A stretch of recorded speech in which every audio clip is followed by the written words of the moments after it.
The military built this support by directing media attention towards images of success and away from the grim realities of war. Military planners learned their lesson from Vietnam, that modern wars are not won and lost on battlefields, but in front of television screens, where attitudes and perceptions are bought and sold. Did it work? Agent Orange was composed of an inevitable byproduct known as dioxin, the most toxic small molecule made by man. We were very shocked when in 1972 our youngest son, Michael, was born with even worse defects, more missing fingers, the same missing wrist bones, and also missing the long bone in his left forearm.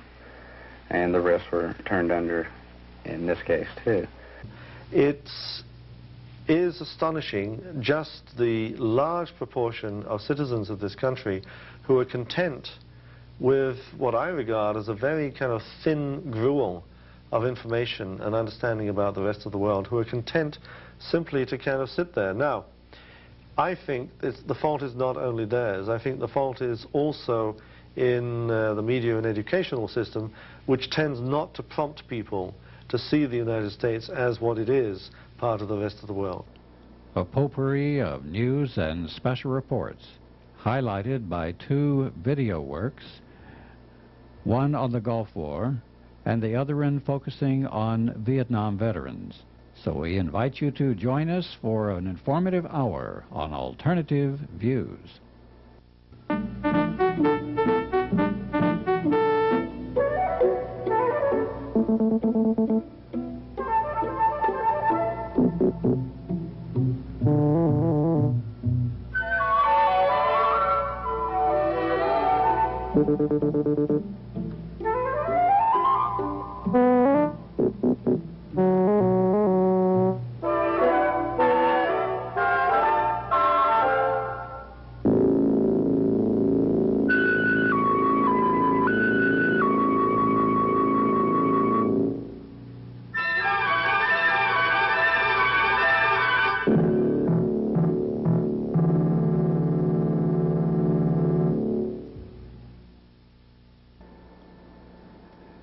Welcome to Alternative Views. This is our 23rd potpourri of a variety of reports and special features. Of particular significance is the video essay on the Gulf War, Lines in the Sand, by Ed Griffin-Nolan. But before we see that and other special features, here are some news stories which we've gleaned from the alternative press. The journal Cross Currents had an interesting article that indicated that over 1/3 of World Bank projects completed last year were judged failures by the bank's own staff, which is a dramatic 150% rise in failures over the past 10 years. Entitled Effective Implementation, Key to Development Impact, and marked confidential, the report reviewed about 1,800 current bank projects in 113 countries for which the bank has lent $138 billion. The report documents a tremendous amount of failures in recent years in World Bank projects, and most interestingly indicates why these projects have failed. Some of the testimony indicates that the bank has ignored local input in favor of policy mandated from the bank headquarters. One of the critics indicated the bank staff takes a negotiating position, not the consulting position. They know what they want from the outset, and they aren't even open to hearing what the country has to say. Whereas another said that recipients of World Bank loans are psychologically pressured to either take it or leave it, and then the country ends up with conditions that it has no way of honoring and a contract that cannot be implemented. In other words, it's suggesting the World Bank is a big bureaucratic institution that's imposing its projects from the top down, that is putting a lot of unrealistic stipulations and qualifications on its loans. It's making unrealistic demands on the country that is being loaned the money. It's saying take it or leave it. It's refusing to negotiate or to engage in a dialogue. And then the project is not surprisingly a disaster because the bureaucrats are not aware or sensitive to the local conditions. So this is an interesting expose of one of the major organs of the world capitalist economic system. Also, we have to ask the question, well, why would World Bank and IMF lend money to so many failing projects? It could be that they just don't even care whether the projects come to fruition or not. If we look at the terms under which World Bank and also IMF, closely related institutions, loans go under, usually it has to do with opening up the company's borders to international capital, liberalization of economic policy, in other words, basically making all sorts of structural economic reforms within the country. So it doesn't really matter if the bank's project fails or not, because what happens is because the project was initiated, the company's opened up to international capital, all sorts of foreign money can come in and buy up the country, and usually if the project fails, then the country has to sell off its natural resources cheap to just anyone who'll come and get them, whatever multinational from the US or Europe or Japan comes along, and in that way it fuels the flow of international capital around the world. In fact, the big corporations are the ones that benefit from the largesse of these loans. An example that's cited in this report of a failed project is the building of a dam in the Rio San Francisco area of Brazil that resulted in the displacement of 40,000 people. It's caused all kinds of environmental damage. So far it hasn't even been finished because it's a possibly impossible project to build this dam in this area. It was a flawed project, but it's just wreaked tremendous havoc. But the corporations that got the contracts to build this have reaped big profits from this, and it's just the people and the environment that are suffering from these projects. I think you're absolutely right that this is just a way of having capital flow through big corporations and affecting the economic policies of these countries to open them up for economic development, resulting in a lot of failed projects, as well as, in this case, a very ecologically damaging one and a humanly disastrous one. Usually the mainstream media portrays Israelis as the innocent victims of Palestinian terrorism, while downplaying the fact that many more Palestinians die a violent death each year at the hand of the Israelis and the general state of oppression that the Palestinians live in. One factor which has been virtually ignored in both the mainstream and even most of the leftist media is the presence of undercover military units that pose as Arabs and then infiltrate Palestinian communities, murdering resistors and a lot of innocent bystanders as well. In last December's Lies of Our Times, the article Israel's Unreported Death Squads details how information has been suppressed about Israeli death squad activity in the occupied territories. Organizations such as Amnesty International, the Middle East Watch, Al-Haq, which is a branch of the International Commission of Jurists, and B'Tselem, an Israeli human rights organization, have all directly or indirectly confirmed the existence of death squads who killed 29 Palestinians in the first 9 months of 1992. The lack of reporting on this issue can also be traced to the behavior of Israeli authorities and complicity on the part of editors stateside and in Europe. Journalists who have attempted to report on death squad activities have been roughed up, had their credentials suspended, and even had attempts on their lives made. Steve Weissman, for instance, of the London's Financial Times, was attacked by several men on a Jerusalem street, and Paul Taylor, who worked with Weissman on reporting these activities, was barely escaped a car bombing after they tried to publish a story in the Financial Times. Now, the editors have also been known to kill these stories when they come out. The American media in particular has ignored events that would likely galvanize public sympathy for the Palestinians. U.S.-based humanitarian organizations have released reports on youthful victims of death squads, including a 14-year-old boy, Mohammed Ja'afra, who was shot by Israeli soldiers wearing Arab dress. After shooting him, the soldiers refused to let ambulances into the village, and he consequently bled to death after 2 hours. The 2 Israelis who reported the shooting were also arrested and charged with interfering with the Israeli army. You can imagine what would happen if honest reporting took place on these issues, especially if they were accompanied by large front-page pictures of dead children and grieving relatives. You hardly ever see that when it's an Arab family that's been bereaved. On the other hand, if it's an Israeli family, you get all the sympathy press, the sympathy reporting, leaving out the context in which either of these things occurs. I see the same thing happening on National Public Radio. I don't watch all that much television as much as I'd like to. I don't have time. But I do listen to Morning Edition and All Things Considered. All Things Considered.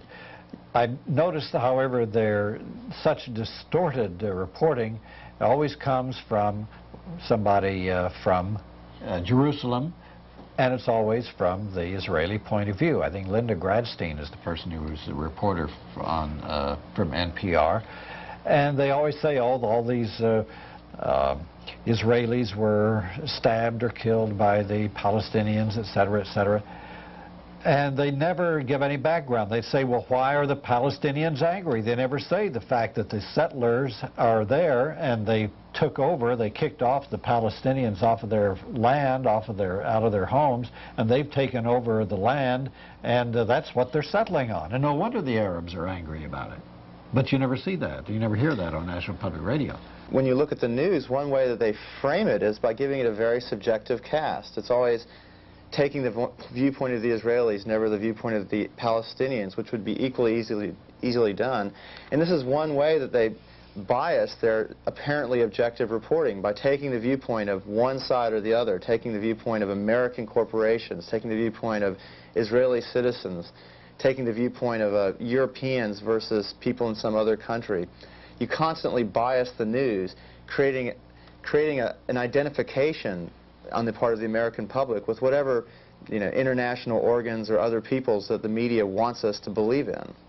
There's an interesting story in the Village Voice this week that indicates that the folks that are being implicated in the World Trade Center bombing, in particular the mosque in New Jersey that's associated with this Egyptian Islamic fundamentalist, all these folks were closely related to the CIA when they were fighting the Russians in Afghanistan. The same groups were Islamic fundamentalists who were fighting with the Afghan rebels and being supported by the CIA. This is why they were able to get into the U.S. in the first place and move around so easily, because they had U.S. government connections. Now they're being blamed for the bombing of the World Trade Center, which is very suspicious. Also, there's a general belief, as yet undocumented, in the Arab community in both the U.S. and in Egypt that Mossad had a hand with these fundamentalists in helping them to bomb the World Trade Center. That's the Israeli intelligence agency, who of course would try to take these extremists and work with them and cultivate them to make all the more moderate elements, the less violent elements in Arab society and Islamic society look bad. Already, Israel has claimed that this bombing makes it clear that they were justified with their repressive policies towards Hamas and other alleged terrorist groups. And I've been going through these computer bulletin boards, and there has been quite a bit of discussion on this issue, with many people advocating this theory and others poo-bahing it. So it is an interesting speculation. The Socialist Labor Party's newspaper, The People, has a couple of articles, or 3 or 4, in a column called Hammer Blows. Here's one of them. The U.S. Army physician was turned down by Army officials when he tried to get conscientious objector status while treating wounded soldiers and civilians during the Persian Gulf War. The Army board said that it doubted the doctor's sincerity, because he said he didn't want to be part of the U.S. Killing machine over there. The Army said that they really doubted the doctor's sincerity, that he didn't want to kill things over there for the United States, because, and I quote, "As a doctor, the major is involved in killing forms of life that can also be seen as having a path to live, such as viral and bacteriological entities." So watch out. The next time you swat a mosquito or a fly, it may ruin your chances to be a conscientious objector. And speaking of the Gulf War, let's turn now to Ed Griffin-Nolan's highly acclaimed video essay on the Gulf War, Lines in the Sand, a very moving and informative work which shows how the American people were so heavily propagandized by the government and the media so that the population as a whole would accept the Gulf War, not just accept it but support it.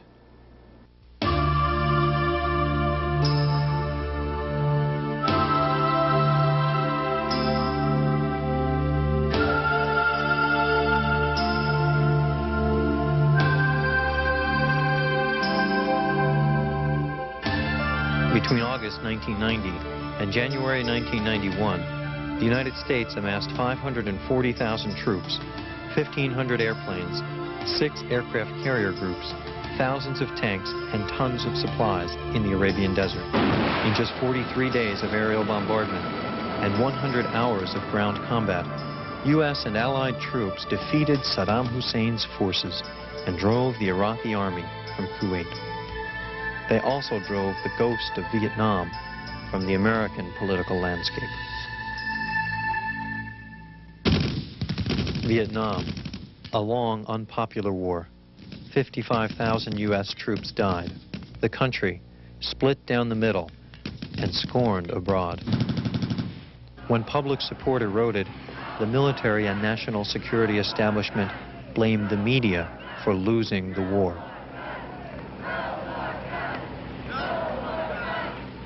In the wake of Vietnam, they determined not to let it happen again. But Vietnam had made war, even wrapped in the language of national security, harder to sell to the public. In the 1980s, when military spending accelerated and nuclear arms proliferated, millions took to the streets in protest. Ronald Reagan's attempt to fight a war by proxy in Central America met with stiff public resistance. America remembered the pain of Vietnam and was not eager to see it repeated.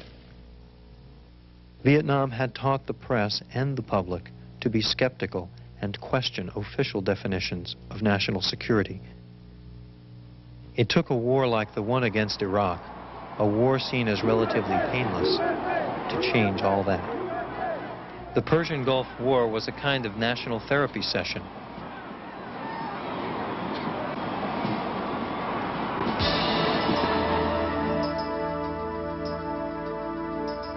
"43 days of televised Desert Storm replaced images of division, death, and defeat with images of military might, patriotism, and international acclaim for America. It didn't happen by accident. From the launching of the very first sorties, TV images were carefully controlled to manipulate public opinion and rally support for the war. On January 15th, the eve of war, polls showed a nation evenly divided. 50% said that we should go to war, and 50% urged continuing economic sanctions against Iraq. When asked if going to war was worth risking 1,000 U.S. casualties, nearly 2/3 of us believed, as did General Schwarzkopf, that sanctions were preferable. But by January 20th, after days of round-the-clock reports of high success rates and low casualties, public support shot up to 80%. The military built this support by directing media attention towards images of success and away from the grim realities of war. Military planners learned their lesson from Vietnam, that modern wars are not won and lost on battlefields, but in front of television screens, where attitudes and perceptions are bought and sold. Did it work? In the 1980s, the Pentagon developed and rehearsed a repertoire of ways to fight wars in any number of circumstances. Rapid invasions like Panama and Grenada,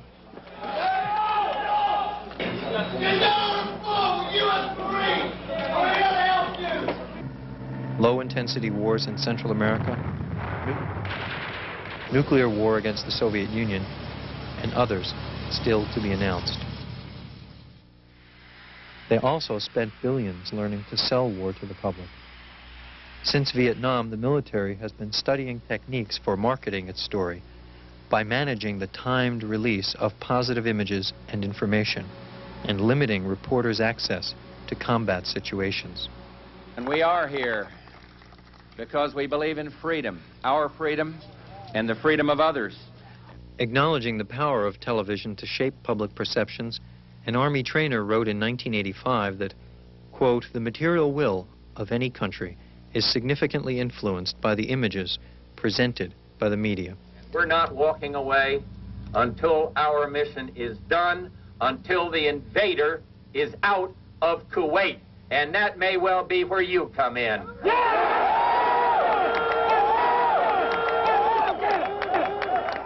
The Persian Gulf War was a proving ground not only for new military hardware, but for new information control strategies.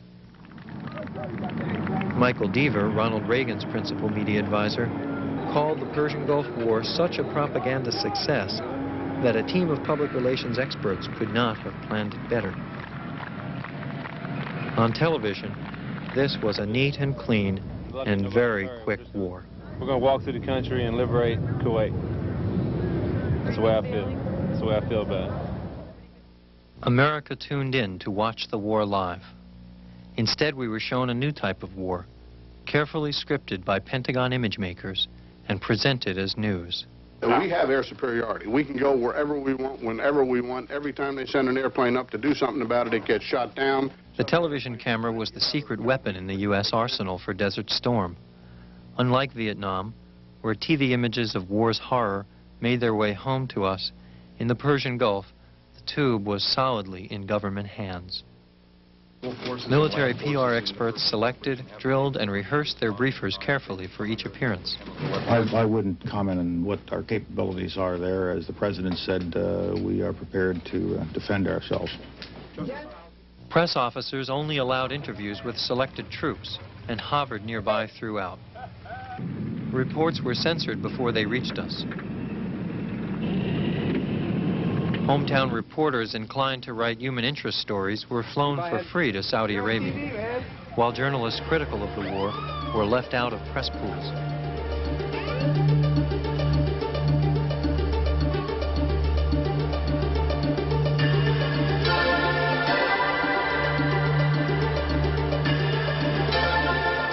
Networks turned endless hours of airtime over to Pentagon briefings and commentary by former government officials. We never saw the people at the other end of the bombing runs.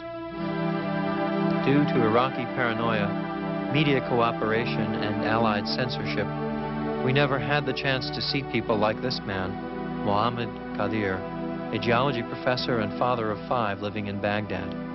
You know, the governmental speaker from Washington said that the shelter was a military shelter, but really not. Really not. Because about 1,600 people inside, most 99% were civilian, and most of them are women and girls and children. On February 13, in the middle of the night, a pair of laser-guided bombs dropped from U.S. F-117 stealth bombers. A mile below, in Baghdad, a bomb shelter with 500 or more people inside exploded in flames. Muhammad's wife and 4 daughters, all sleeping inside, were killed in the attack. We were a happy family, but now I'm so sad. He and other residents of the neighborhood identified this as a civilian shelter. The Pentagon warned us not to believe that these bodies were those of Iraqi civilians. It was the only time during the war when America's conscience was challenged by what we saw on television. Even after the war, when censorship by both sides was relaxed, few stories depicting the human cost for the Iraqi people made it to the U.S.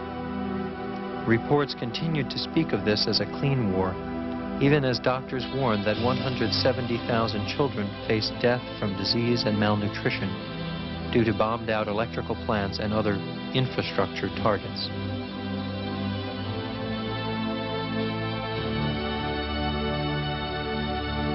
Former military officers at the Center for Defense Information have concluded that these targets were of little or no military relevance to the stated objective of evicting Iraqi forces from Kuwait.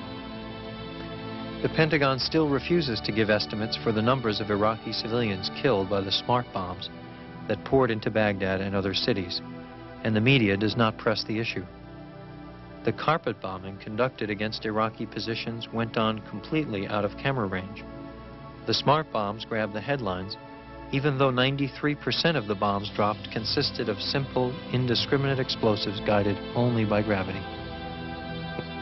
When U.S. pilots bombed columns of Iraqis retreating from Kuwait City in what one pilot called a turkey shoot, the military buried the bodies in mass graves before reporters could visit the site. What we saw on television was a deadly video game, a dangerously sanitized, bloodless version of warfare, brought to you by Pentagon sources, defense contractors, and quarantined reporters. In the wake of the war, many in the United States have been eagerly celebrating this military victory. But victory at what price?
Lines in the sand constantly showed us how the American people were propagandized by the Pentagon and the U.S. power structure.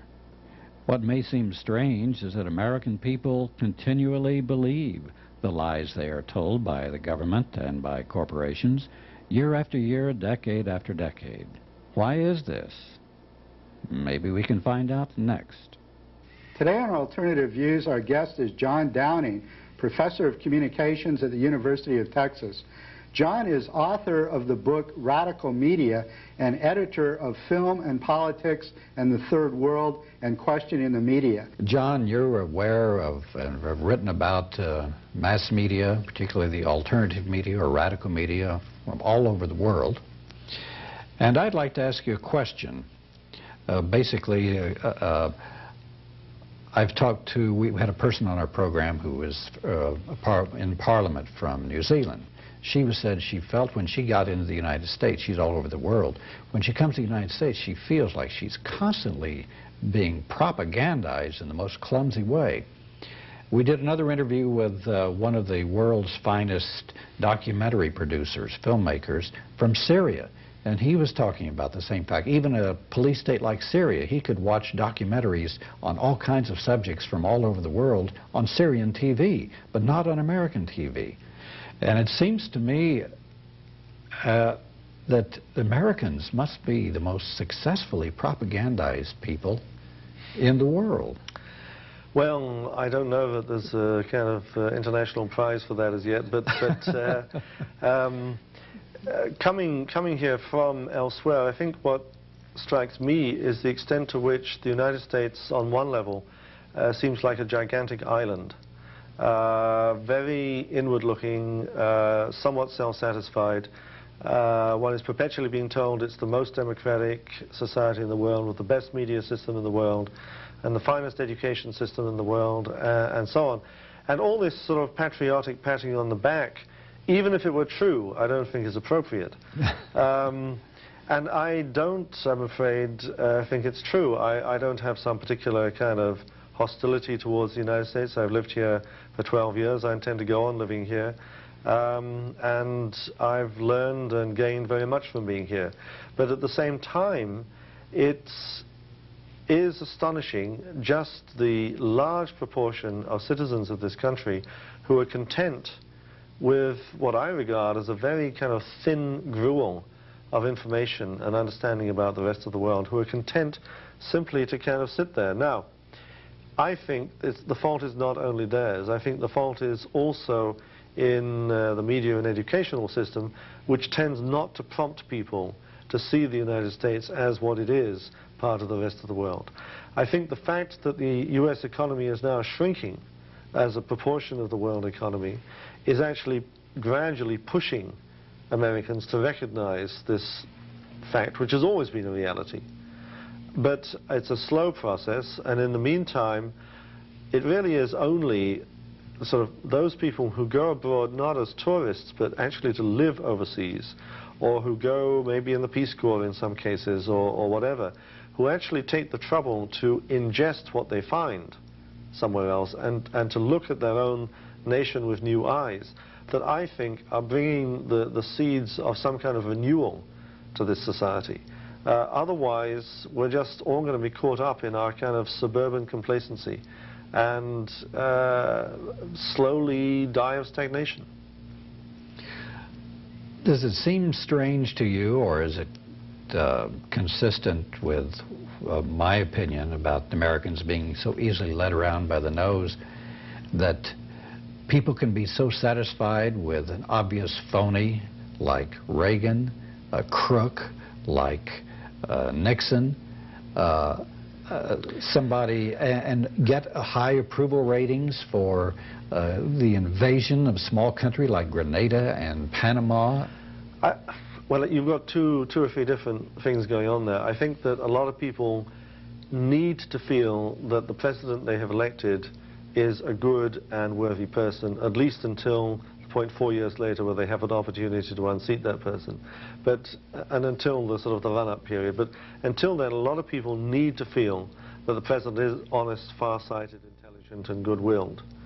And so, in some sense, why they're responding to Reagan or Nixon in that way, I think, is a personal need in themselves. Playing into that is the fact that the media have always been much tougher on Democratic presidents than Republican presidents. I'm not a member of the Democratic Party. I'm certainly not a member of the other one. So I'm not putting out some party line. But when I think of the kind of mistakes that Jimmy Carter made and the way the media treated him, compared to the kind of stuff that Reagan did and the way the media didn't treat him, the difference seems to me absolutely astonishing. But there's very powerful reasons for that, and that is Reagan was deregulating the media, which is exactly what the media corporations wanted, so that they could own many more affiliate stations, so they could have mergers with big corporations, so they could go wild in the bottom line and go for a profit by cutting back news, documentaries, other public service material that they previously had regulations on them for. Plus, Reagan was giving them big tax breaks, and they were in the high-income brackets that were benefiting from those. So Reagan basically bought off the corporate media. Now, I just want to dissent a little bit from this view that Americans are just led around by their nose. Bush is an interesting example of this. Whereas the people stupidly went wild for the Gulf War, and Bush had the highest approval rating in history and was able to live off that for about, a year or so. Eventually, it wore away, and people eventually saw through Bush. No thanks necessarily to the media, but simply through their own reflections and their own coming to critical perceptions. He got the lowest percentage of votes of any, I think, president in history when you count how many votes Perot got, 20% of the electorate. So I think you have a contradiction here, and I think people really want alternative information when you give them alternative information, they respond very positively to it. So they're not just simply, you know, cows who are out there chewing their cuds, or, you know, just robots that are being programmed by it's true, you know, but let me kind of throw in a further thought, and that is, I mean, tying it to, maybe we're getting too recent, but I mean, tying it to the Perot phenomenon. It seems to me kind of a little sad that people, when they want to protest the conduct of their government, line up behind a somewhat quirky billionaire whose only critique of the situation is the government, as though the corporations during the Reagan and Bush era had somehow had no responsibility for anything that was going on, either economically or politically or socially. And it seems to me that to allow themselves to say, well, you know, the trouble is the rats in Congress, or the Congress Bank, or all those Congress people clean out the government and then everything's in place. I mean, do we not have corporate leadership here? Does this leadership exercise no authority in this country? Does it dictate nothing by way of policy? I mean, were they all asleep and at home, like Mr. Bush claimed to be, whenever anything was going on over Iran, and Iran-gate and Contra-gate and so on? I mean, what is going on here, where only one source of our problems can be targeted as responsible for those problems? It seems sad to me. Well, this is a function of the corporate media that sometimes critiques the state, particularly if they don't like the policies of the people that are in there, and that play into a residual populism that is suspicious of governmental power that goes all the way back to the American Revolution. But what they don't do, the corporate media, the mainstream media, is to criticize themselves. That is, the big corporations that run the country and that own and control the corporate media. So the people just don't have the information to see that it's big corporations that are controlling Reagan, for instance. He's just a pawn for corporate America. That Bush is part of corporate America, the first member of the ruling class, literally, since Roosevelt, to be a major politician in himself, to carry out policies shamelessly in the interest solely of the corporate class and not in the interest of anyone else. This kind of criticism you just never see on the mainstream media, because that would be a critique of the very center of wealth and power in the United States, which is the corporate structure that owns and controls the media. So I think that's part of the problem of information in this country, and why we need alternative media that are free from the ownership and control of these big corporations, so that people can see to the extent to which corporate power and corporations are part of the serious problems we face in the U.S.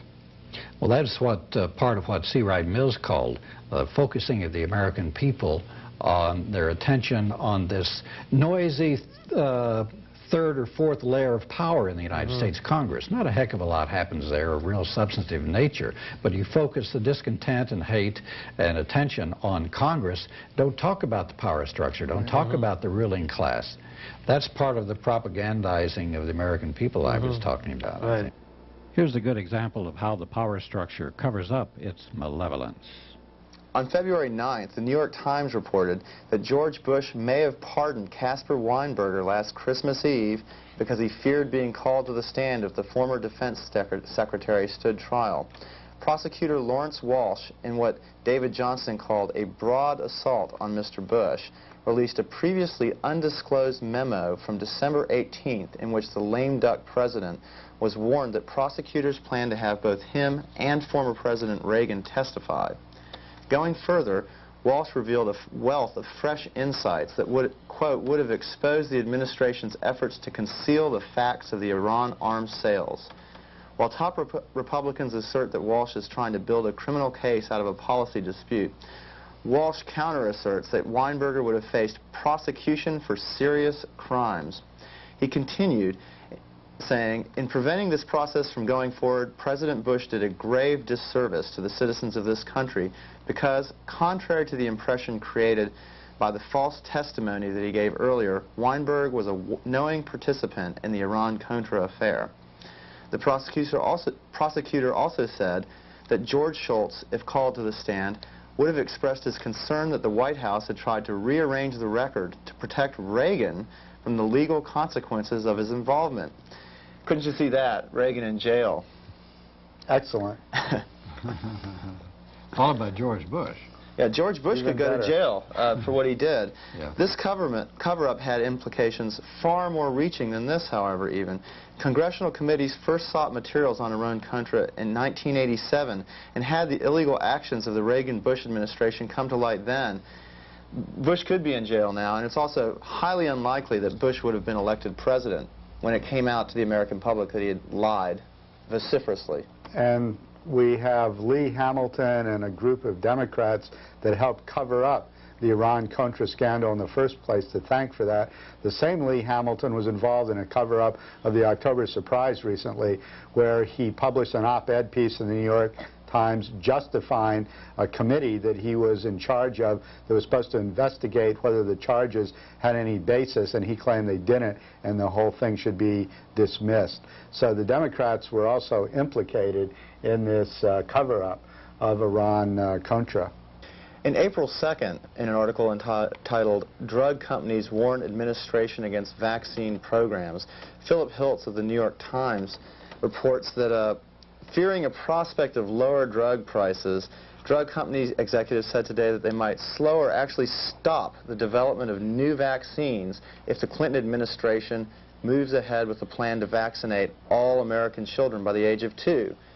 Now, Dr. Howard Pearson, a president of the American Academy of Pediatrics, said that the administration's plan was crucial to the health of American children. Right now, quite a few children go without immunization. There are diseases like whooping cough and measles, which he said should be in the history books but aren't. And it seems like this is one good thing that the Clinton administration could do that the Bush administration wouldn't do, which is to bring along a comprehensive vaccination program in which the government would spend $1.1 billion and buy vaccines for virtually every child in America and make sure that those vaccines then get distributed free of charge to clinics, schools, even private doctors to make sure that every child gets vaccinated. There would also be a associated program to seek out children in poor areas who might not get vaccinated, and in that way we could eliminate quite a few of these debilitating diseases. But the drug companies, and you know they're really poor these days, the rising profits of the 80s have hurt them severely. The fact that their profit margin goes several times ahead of that of inflation is obviously causing a lot of devastation there, are saying that, well, no, if we can't guarantee certain profits, then it's just not worthwhile for us to develop these vaccines, despite the fact that this program will save hundreds, thousands, maybe even millions of lives and improve the quality of life of many people. They just can't do it. And although the Times doesn't say this, you can see it as just blackmail.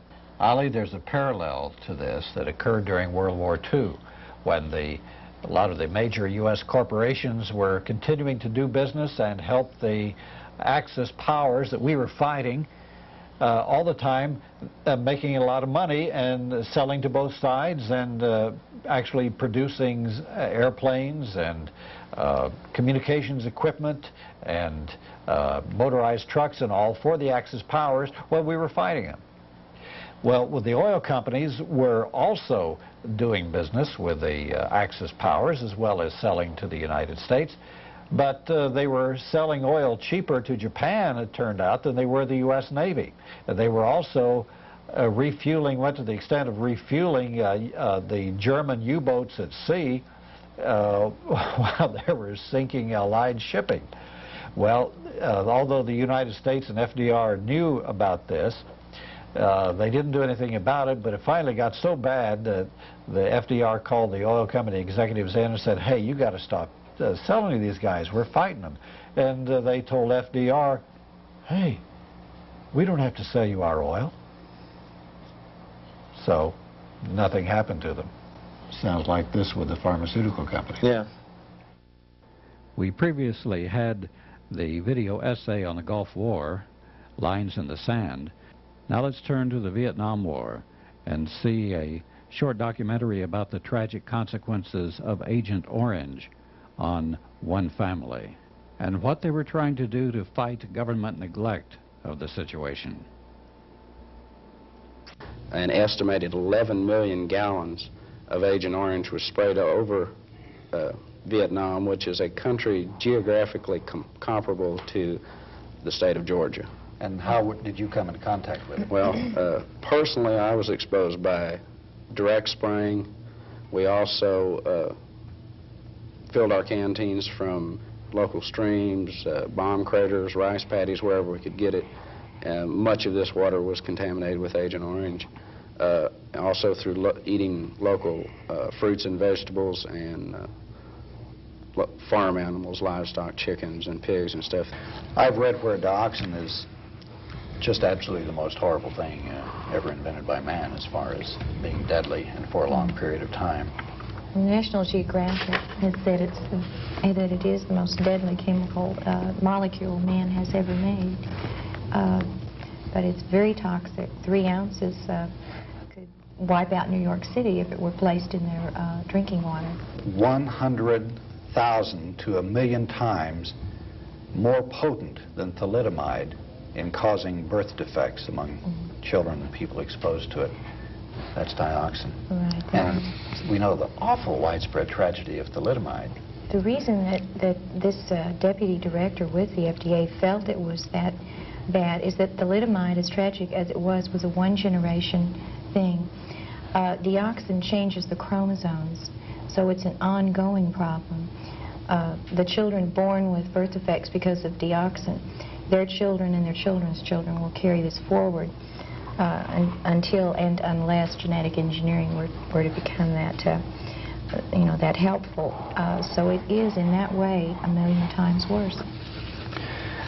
So there's tremendous danger to the gene pool of mankind. You take 2.5 million veterans, if they are able to have children, if the condition has not caused sterility among the vets. Which it does. And their children would have birth defects, and then when their children marry, that would double.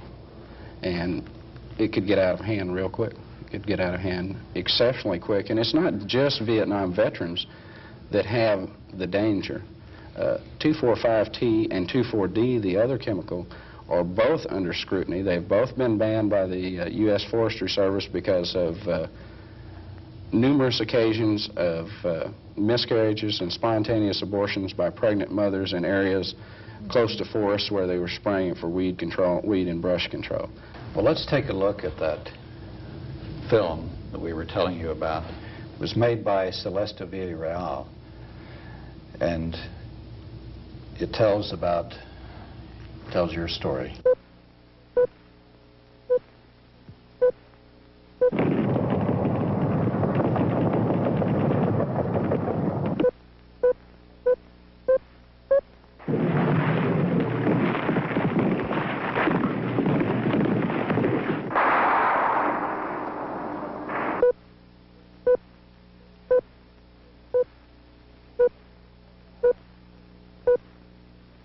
Told us it was harmless and that by spraying the stuff that the leaves would fall off the trees. Approximately 11.3 million gallons of the stuff was sprayed in South Vietnam from fixed-wing aircraft. Agent Orange was composed of an inevitable byproduct known as dioxin, the most toxic small molecule made by man.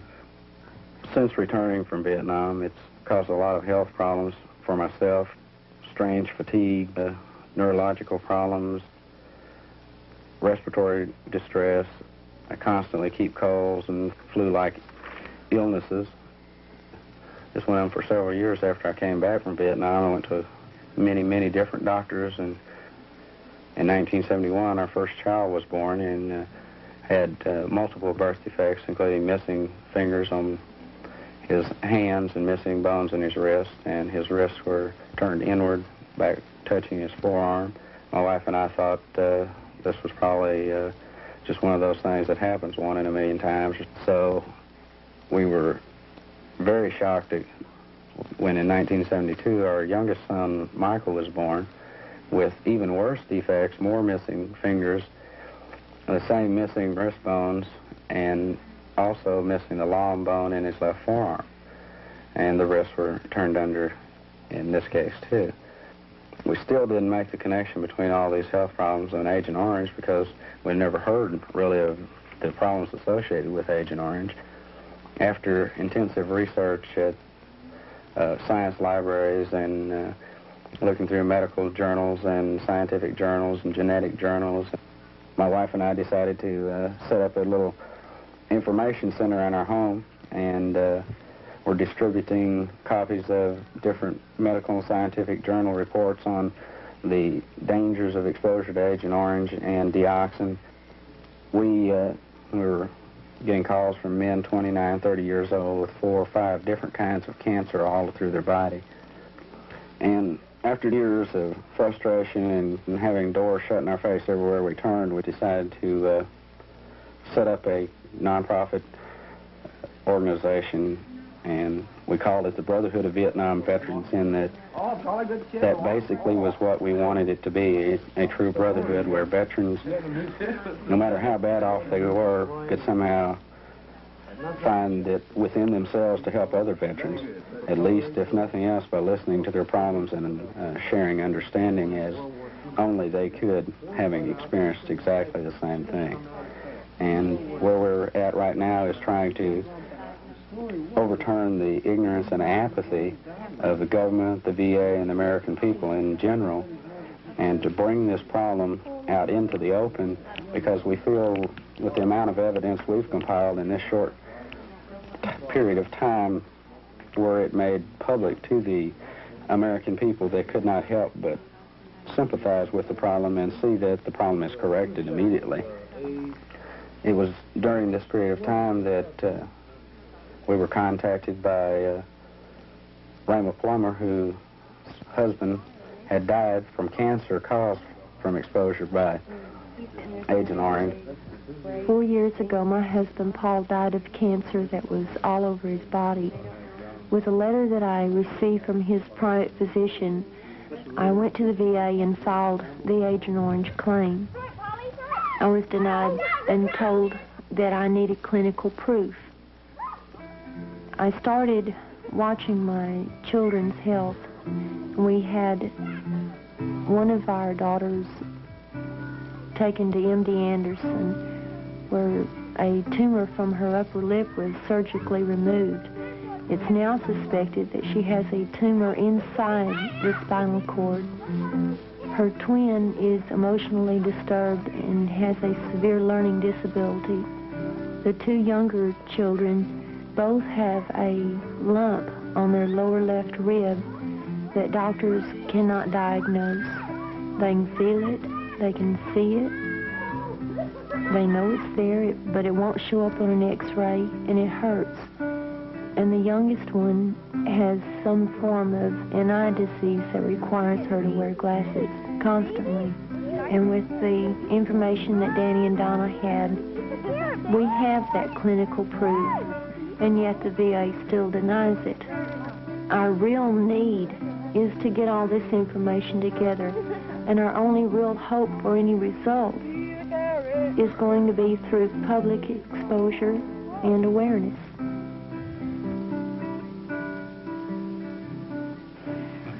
I actually guess I have a lot to be thankful for in a lot of ways. Even though my children are severely handicapped, they both were blessed with good minds and otherwise healthy bodies other than the problem with their hands, and they are luckily able now to play in soccer, where ironically it's against the rules to use your hands. We think it's pretty bad that men can go and fight for their country and then at the same time be poisoned by their country, and then when they seek medical help through the channels supposedly set up specifically to handle veterans' problems, they are lied to, laughed at, cheated on, and generally just ignored. We think that a lot of our future lies with the youth of America today, and their intelligence and their open-mindedness should be able to solve any problem that should come up.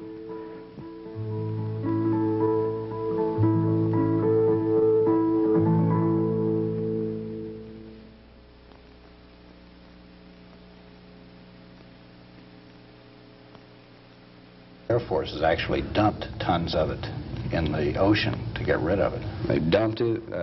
What we know of, the major disposal, they had a special ship, the Vulcan, and it was taken into the South Pacific, and all of the Agent Orange stockpiles were burned in this special incinerator ship. All the people working around it wore special suits that included life support systems so that they wouldn't breathe any of the fumes, because for one thing, when you incinerate dioxin or Agent Orange, it makes as much as 100 times more dioxin than was originally in it. Oh my God. We don't know that even by incinerating it, the dioxin was destroyed. It may have simply been changed into a gas and released into the atmosphere. They don't know. But anyway, the suits and everything that were used aboard the ship were then incinerated after. And then the VA and the government, Department of Defense, everyone turns around and tells us, the Vietnam veteran, this stuff is harmless. If it's harmless, why all the precautions in disposal? Why did South America not want our stockpiles when we attempted to sell it to them, even though we promised to clean up the amount of dioxin in it? Why are other Vietnam vets, Australians, there's 1,500 Australian Vietnam vets that have united and are complaining of the same exact physical and psychological problems of the American Vietnam vets. There's over 4,000 South Korean soldiers that saw Vietnam service. They're having the same type of symptoms. So it's not strictly something that occurred to Americans. And that's not even considering the millions of people in Southeast Asia that are still over there and still having to live in contaminated countryside and drink contaminated water and eat contaminated food.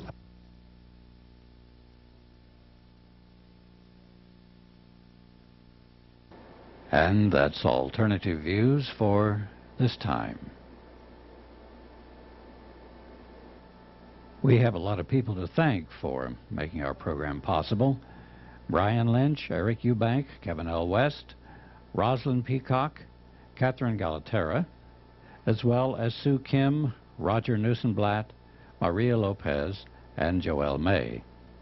We're particularly appreciative of Ed Griffin-Nolan for letting us use his video essay on the Gulf War, Lines in the Sand. Pete Worth was very helpful in facilitating this. If you're interested in getting more information about Lines in the Sand, write to Griffin Worth Associates, 168 Parkway Drive, Syracuse, New York, 13207. And the phone number is area code 315-476-3396. That's Griffin Worth Associates, 168 Parkway Drive, Syracuse, New York, 13200. Letters from around the country, and yours is welcome also. Goodbye.